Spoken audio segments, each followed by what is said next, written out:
Okay, so today we're going to be doing, I guess, an unboxing, a little bit of a review of this SunJoe 2030 PSI SPX3000 pressure washer. So we're just going to take out the box, hook it up, see what it's all about. The only thing different is I'm actually going to keep this one probably permanently in the shop here, connected to that 100-foot hose, or well, to that reel, and then to this 100-foot hose here, which I'll set up.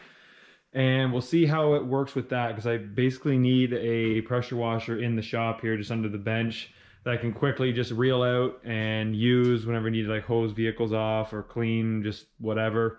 I've been using the gas one under here so far, but it's just a bit of a pain to hook up every time I use it, and it's loud and it's not the best. So let's get into this. And we got good reviews and everything on Amazon. I bought it at Home Depot for about the same price. So let's get into it.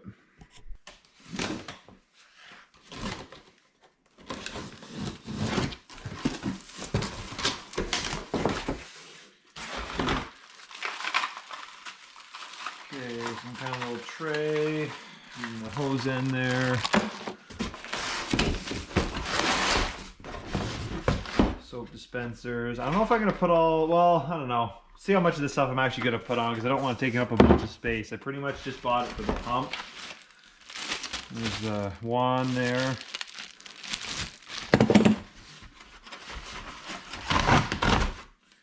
Nozzle.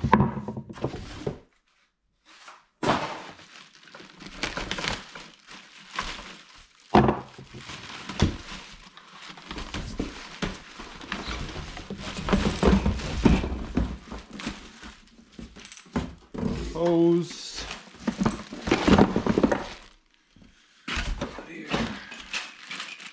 More tips.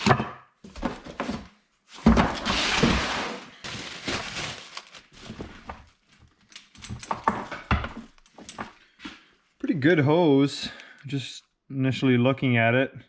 It's made by SunJoe. High pressure hose. Now, another reason I bought it is because it has the standard pressure washer connectors. I was going to go with a Bosch unit, but it's got all these push lock. It's like their own proprietary kind of connection system. But these ones are standard, like every other pressure washer system there is. So it makes hooking it up to other hoses and extensions and things like that a lot easier. So that's pretty sweet. And like I said, that looks like a pretty good hose. So that's awesome. The unit itself here. Some screws.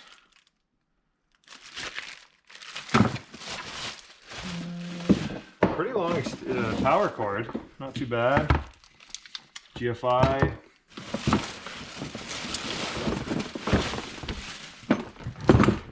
Nice wheels, good plastic. Let's see what this looks like. Okay, so that looks like your garden hose inlet there, and then the pressure washer outlet right here. So let's get this thing put together. Okay, so we're gonna put the tanks on. It's 2 soap tanks, and it's pretty cool. This little knob allows you to select between the 2 soap dispensers, or just 0 for nothing, obviously. A little valve back here. Plastic tube, feels pretty well made. Pretty awesome. And then this thing was only $200 Canadian, so I'm hoping it's going to be pretty awesome. So I think, okay, this goes on here. I guess we'll put this hose on first.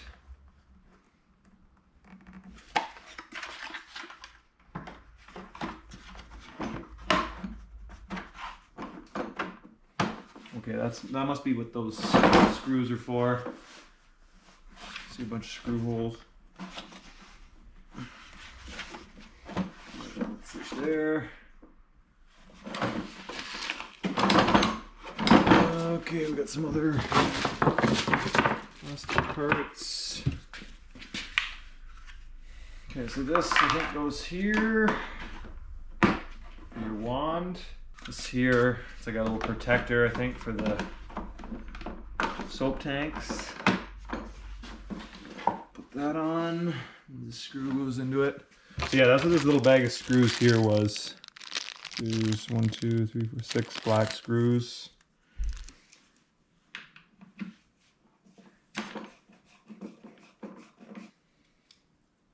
There's 2 shorter ones, and they go here, I think.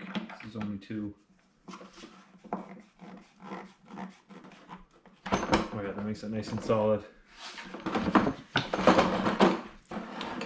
And this, I'm not sure where this goes. Oh, okay, yeah, it's the piece to hold the wand down here. I'll just go ahead and put it on so you can see it.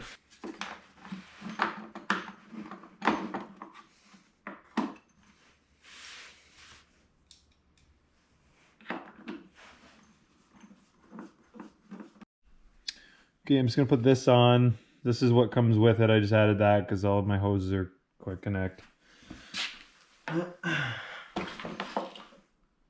got a little sediment filter on there and on the inside of that, so should be good.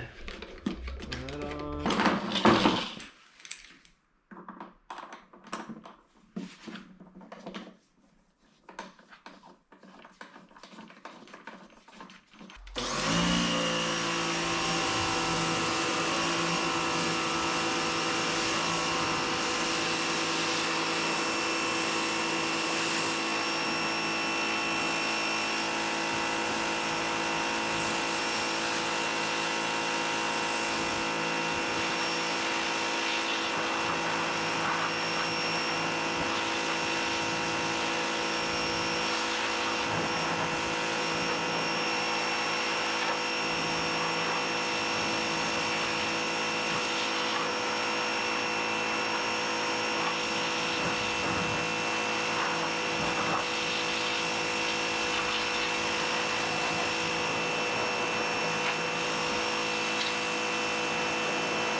Okay, so there it is all hooked up. I've got it underneath my bench. So that's where it's pretty much gonna live. I don't think it'll ever come out of there. If I need a portable one, I'll just use the gas operated one. So what I did was, I don't have actually water plumbed to my garage because I'd have to like dig underground and stuff like that, and it gets pretty cold here in the winter. So I can't just run a line outside. So what I did was I plumbed this line, this PEX here from the front of the pressure washer, so I can disconnect that easily. It's on a swivel connector. Put it up through here, it's under the bench, behind, around, and just out here. That's just a little air bleed valve, which in hindsight I didn't really need. But what I did is I just went out the door here and put it onto a quick connect, like gardenia type fitting. It's got those on Amazon. So what that allows me to do is I can just quickly grab a hose. I got this hose on Amazon. It's like a flex hose, so it's light. It's easy to use. I plug it into my standard house garden hose spigot, and then to the outside of the wall there, and I can run this in the winter, and then when I'm done I can just keep this in the shop where it's warm. So what else did here, so I've got the line coming from the pressure washer. So let me grab a light. From the pressure washer at the back here. So if you can see, I put this line in. So that's just a quick connect fitting. Goes from the back of the pressure washer. And then that goes to the hose reel, which I've, the 100-foot hose reel, which I put up here. So that's 100 feet of 3/8 hose. And then it's just like a little 12 or 15 foot section of 3/8 hose that goes to the actual pressure washer. And then I've got just a nozzle on it right now, small, like a hand nozzle, with one of the tips that it came with. So the biggest thing that was kind of a pain was every standard pressure washer, like fitting, quick connect fitting, like these black things right here, they're all 14 millimeter. At least in Canada they are, and I'm sure it's like that in the States, other parts of the world. But the way that the SunJoe comes, this fitting right,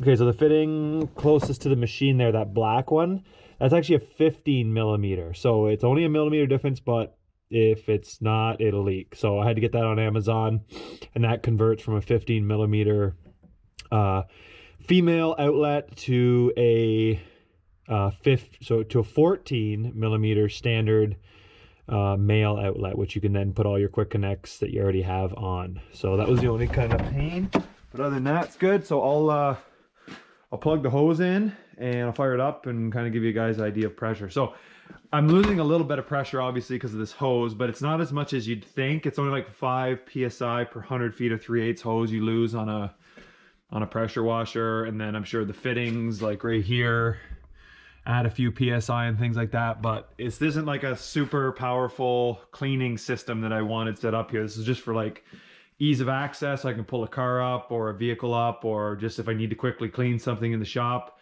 I can hook the water up and roll this out fast, as opposed to hooking up the gas washer and doing it that way. So let me hook it up, give you kind of an idea. I'll clean something, I don't know, a piece of wood, I guess. We'll clean that, or yeah, we'll clean that piece of wood and then see how that goes.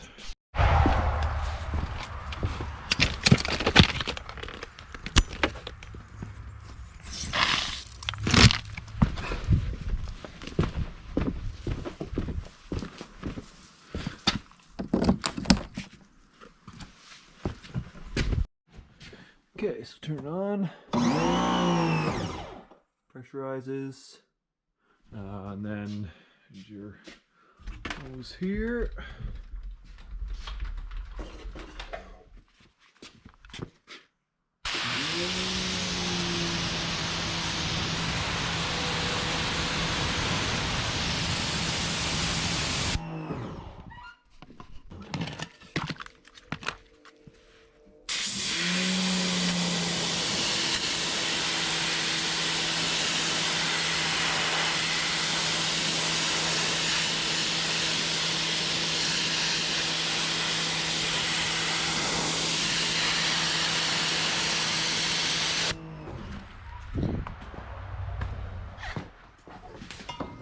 Yeah, so overall, not too bad. It definitely don't expect to get the pressures you get with a gas pressure washer. It's just not the same thing. For 200 bucks, it's kind of what you expect, but it'll be good for my purposes for cleaning things. Haven't tried the soap bottles yet, but there's other reviews and things that people have posted, and they go pretty in depth with this thing. It's pretty, for the money, it's a good, I think it's a good buy. And then, so because I put the quick connect behind this for the pressure washer line, and it's got 12, 15 feet of hose, I can easily connect my gas pressure washer to this hose reel as well. And then if I really need like that high pressure, I can do it that way. So hopefully that gives you guys some ideas, things like that. And yeah, see you next time. Okay, today also I wanted to do sort of an installation review, whatever, of this GPI fuel transfer pump that I just got. Also bought this fuel filter and water separator, swivel, some electrical connectors, and this tank. So DZ, it's a 40-gallon, pretty basic black tank. I think it's like 9 inches wide, approximately 5 feet long, and 19 inches tall. So it's going to go in the back of a truck. It's going to be sort of like portable, removable type thing. So it's not getting hardwired into any particular truck. I'm going to be putting it into this truck today, just for now.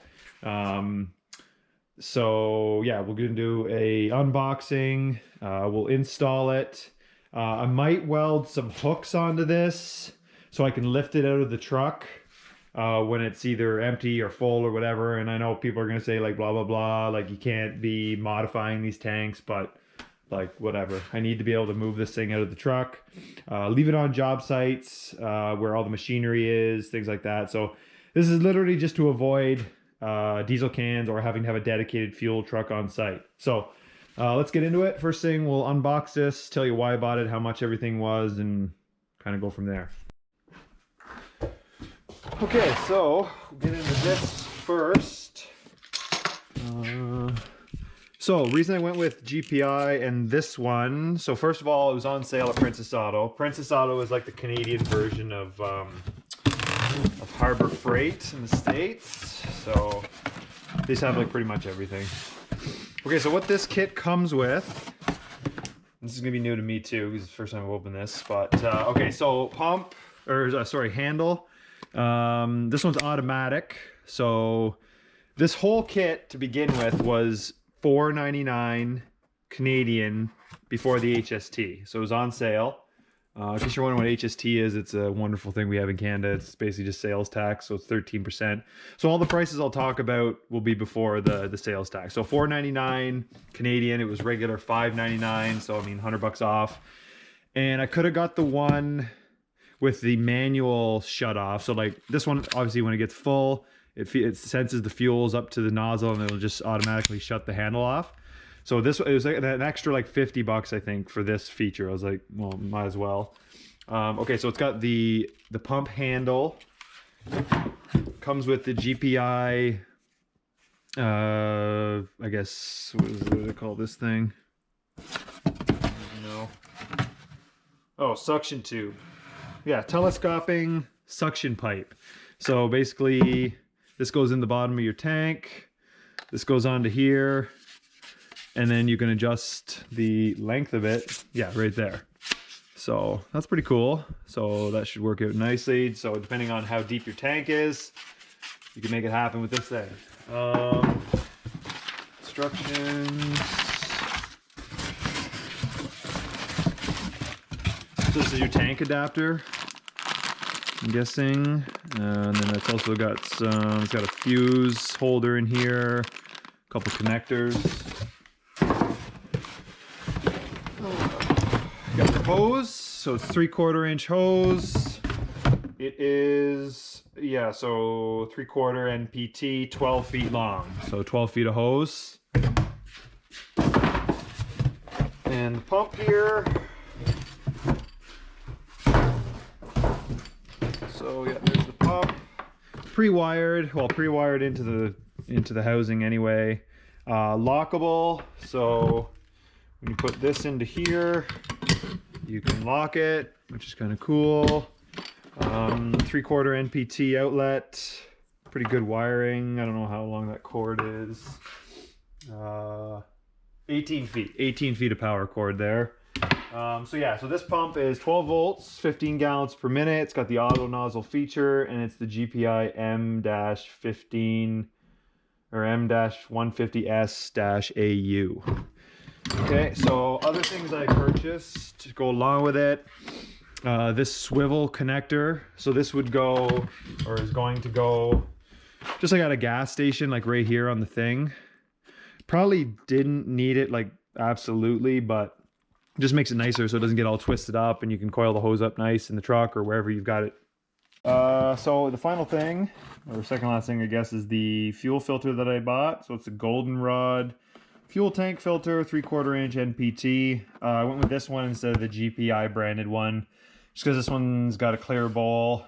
The GPI one is just like a spin-on steel filter, and it's got a water separator so you can drain the water out. So it comes with the filter, the bowl, and the 3/4 inch head for $61. So with that one. And then the final major piece is the tank. So this is the DZ 39 gallon, they called it, the fuel tank. So pretty simple construction, 9 by 19 by almost 5 feet long. Comes with these 2-inch threaded adapters welded into each end. So there's one there and one there with a plug in it. So you can put your pump either on that side or this side, and filler neck on this side, that side. So you can have it in any orientation that you like. It comes with this cap adapter. So that screws into a 2-inch threaded adapter there, and then comes with this cap as well. So it's nice. It's got the spring-loaded seal there, and that locks down, and then you can also put a padlock through it and keeps it from being untwisted, so nobody can steal your fuel if that's an issue. So it's got baffles in it, 2 baffles. I looked inside. There's a baffle like here, and there's a baffle there. It's welded to the top, side, and bottom, and then it's not welded to the face. So there's a bit of a gap, maybe that big. So anyway, the fuel doesn't slosh around. It's got these tabs welded here, here, and here with like a, looks like about a 3/8 or 1/4 inch hole in it. So this tank weighs 93 pounds according to Purolator, the shipping company. The pump, I don't know, the pump and all the equipment probably weighs like 50, 60 pounds. I'm not exactly sure. And then 40 gallons of diesel fuel at 7 pounds. So that weighs about 300, I think. So 300 pounds for that, another 100 for the tank, 4, and then let's say 450. So I'm gonna put these lifting lugs on probably here and here. And so each one's gonna be lifting 250 pounds, which is pretty much, it's not a lot. So you shouldn't have any issue if you need to weld hooks onto this thing for lifting it out of a truck, moving it, that type of thing, even when it's fully loaded. So I'm going to do that after I mount all the pump equipment, just to make sure it's in the right spot so the straps don't get in the way of anything, and should be good. So some other things, you're probably wondering, how am I wiring it to the vehicles or whatever? So I want this thing to be super like portable, movable, not hardwired into anything. So obviously it comes with just bare wires. I bought alligator clips. So I'm gonna put those onto a piece of wire. And then I also got these connectors, which are just like your standard heavy duty, high amp connectors, which you'd use for like a winch or some kind of like heavy duty auxiliary that goes on a vehicle, like a salter, for example, which I actually have. So let me show you. On this truck, there's a salter. Just a little salter in the back here, and what I did is, so I can quickly remove the salter if I have to, it's got this connector right here. So for example, this truck, when I want to pump fuel out of it, I'll just disconnect this really quick.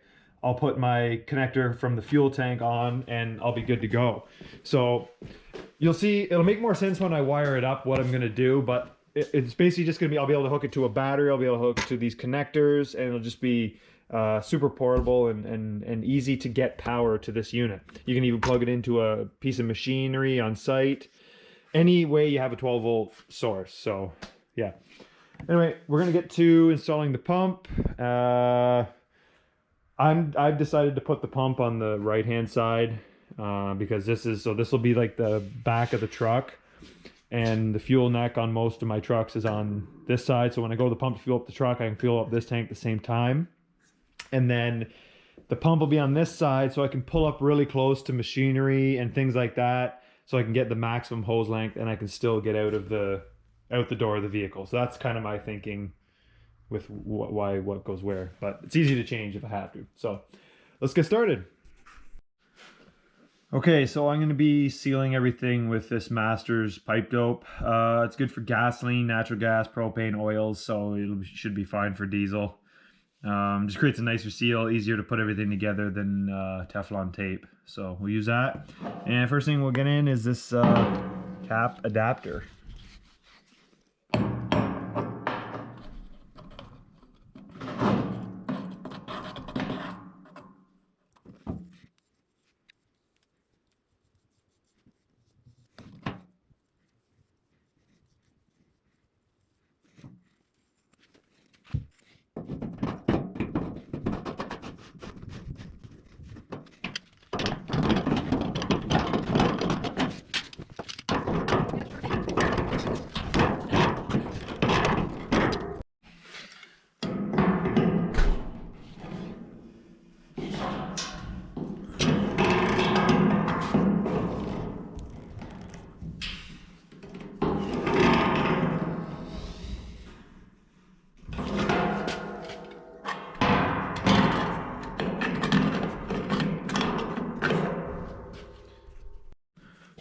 Okay, so next we're going to install the pump adapter. So it goes from 2 to, I think, 1.5 inches, whatever the size of the bottom of the pump is. So we'll take out this plug.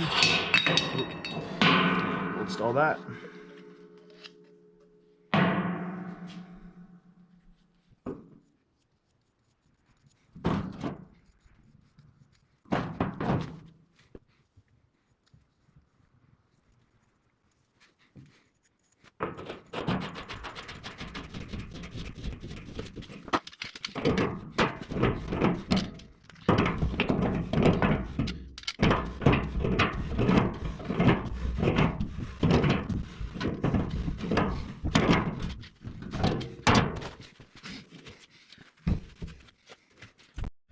Okay, so next we're going to install the pump. Comes with these adapters for the tank, like I talked about. So we're not going to need the really long fixed extension. We're just going to use the one adjustable one because it's long enough to reach to the bottom of the tank. So that's going to go on the bottom of the tank. Keeps it up off the tank floor about 1/2, 3/4 of an inch, so you're not picking up sediment. And then this screws into the bottom of the pump. And you don't need thread sealant for this because they give you this O-ring. It's a gasket. Which will go right here, and then it'll seal to the top of the adapter we just placed in. So we'll put the seal there, and it spins on this, which is nice. You can have the pump in any orientation you like. So put the gasket, and then we'll thread this in. And then I'm just going to tighten this just like as tight as I can get it by hand because it's plastic and it shouldn't need a whole bunch of sealant. And this is a self-priming pump, so what that means is that to a certain height it'll just self-prime itself, and there's ways to prime it. If you have like a really deep tank for some reason, you can add oil to the pump and things like that to get it to prime even better. So what I'll do is I'll extend this to where I think the bottom of the tank is roughly. It'll push itself up anyway, and then we'll insert that into there. And there's the bottom of the tank, so I can feel it, and it's pushing it down. So that's awesome. And then,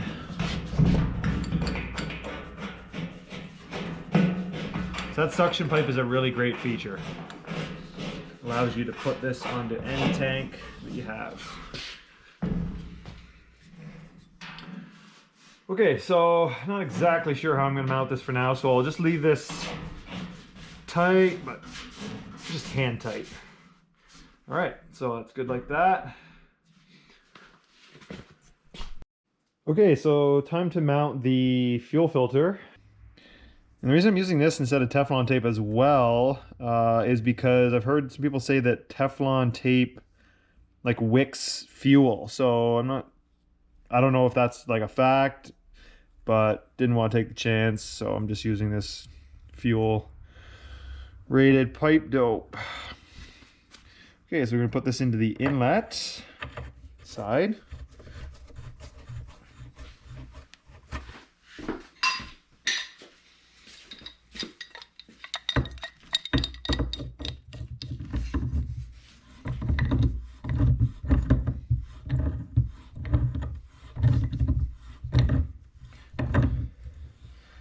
And it doesn't have to be crazy tight because you've got the pipe dope on it.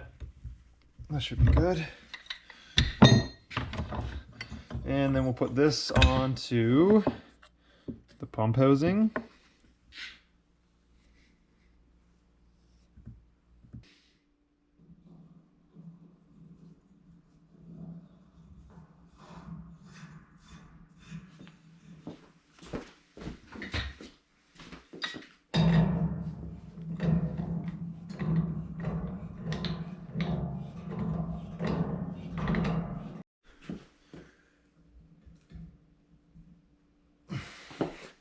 Okay, and then this, so the inner filter goes up onto here. It's got a little gasket O-ring, and then this is your housing. Make sure that's closed. Make sure you got your gasket on here.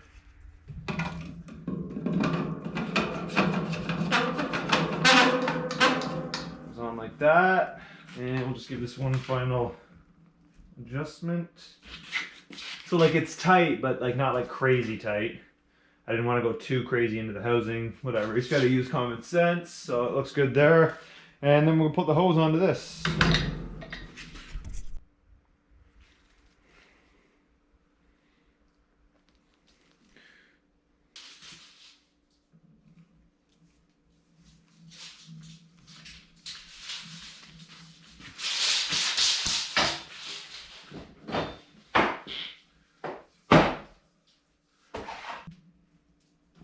Okay, there we go. It's not like death tight, but nice and snug. And then we'll put the swivel and the nozzle on.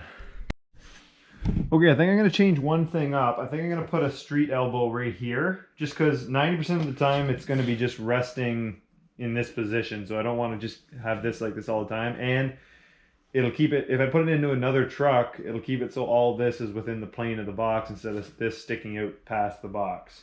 So I'm going to quickly throw in a street elbow and see how that looks.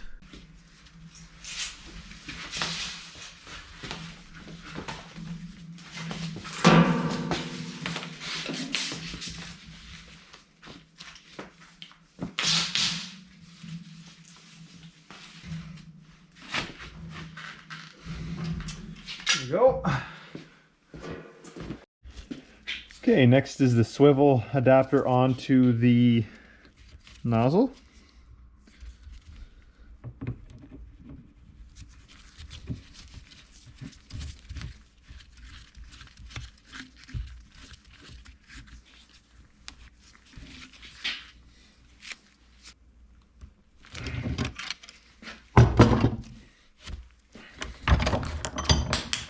And lastly here is the swivel onto the hose.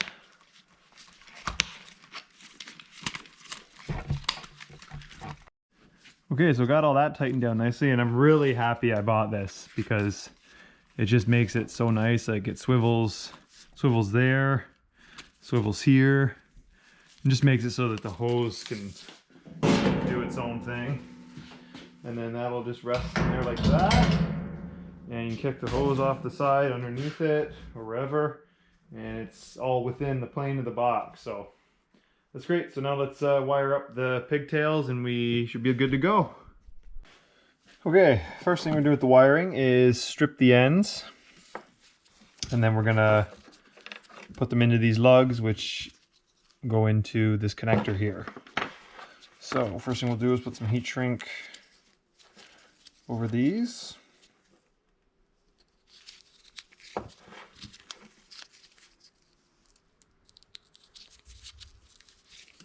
That. Slip these on so that they're all the way up in there. Then we'll crimp them down.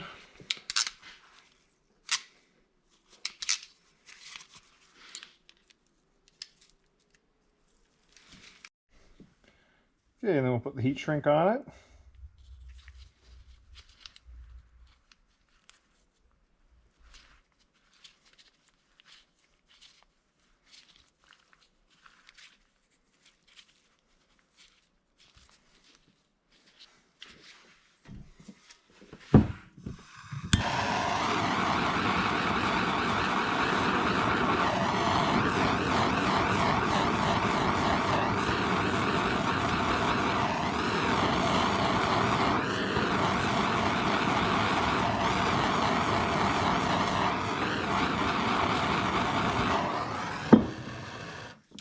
Like that, and then we'll place these into here. So red goes positive. So the way these work is they just slip into here and they catch onto that little clip in there.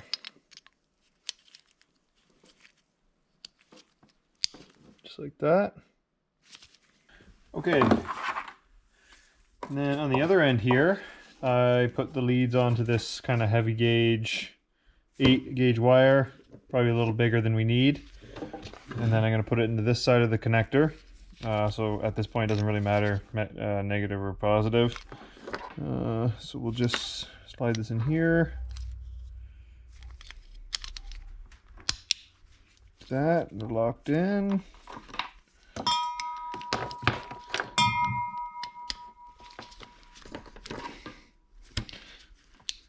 Like that. And then on this end, I'm going to put these alligator clips. So what we'll be able to do then is we'll be able to plug this end onto a battery or onto the truck or whatever. And then we'll put this end, plug it in like that onto the pump. And then if I want, some of the trucks will already have this connector hardwired to them. I can just plug this end into right into the truck.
Okay, so there it is in the back of the truck. Pumps there, tanks in. I got this ratchet strap around it to hold it in. And I just had to cut out the back rack a little bit right here, just so the pump would stick through. So I actually end up turning the pump, and it sits nicer in the truck that way there. So that should be good. So I'll fuel it up here in a couple of days, and yeah, we'll see how it pumps and how it runs and all that, and I'll add it to the end of this video.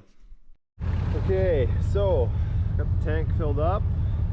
We're gonna fill up this wheel loader. Just gotta plug in the connector here to this salter.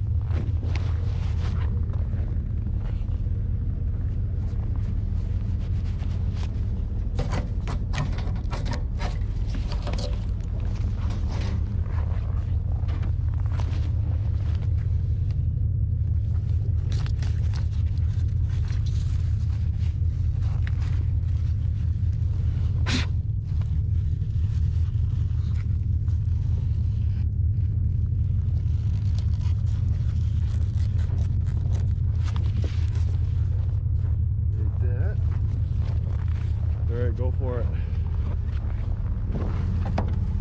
Flip it on.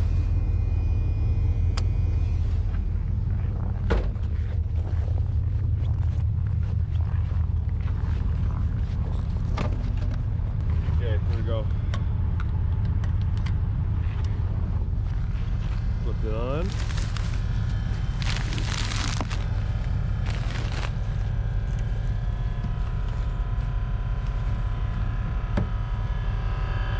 Pretty quiet running.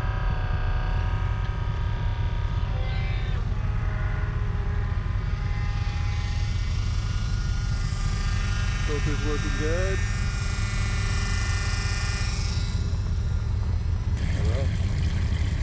Well, going pretty good. Let's see the fuel coming out. Lift it up a bit. Yeah. Second pass. Oh. There. Right on.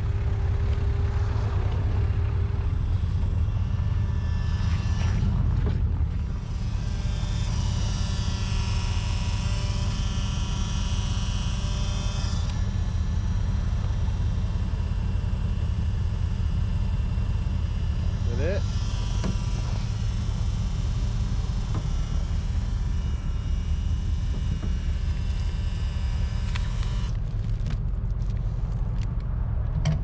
Nice. It's a cold one this morning. -18.